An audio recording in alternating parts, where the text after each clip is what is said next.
Brenda, class 8A, absent 31. My name is Jessie from 8A absent 21. This time we will explain about one of the plays in our school.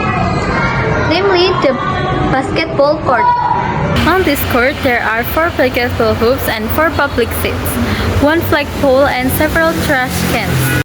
This field is usually used for activities such as gymnastics, ceremonies, competition, and other activities. The floor of this field is dominated by green and yellow, while the walls are gray. This field is behind the school. The atmosphere in this field is cooler because it is equipped with a roof that can protect us from the sun.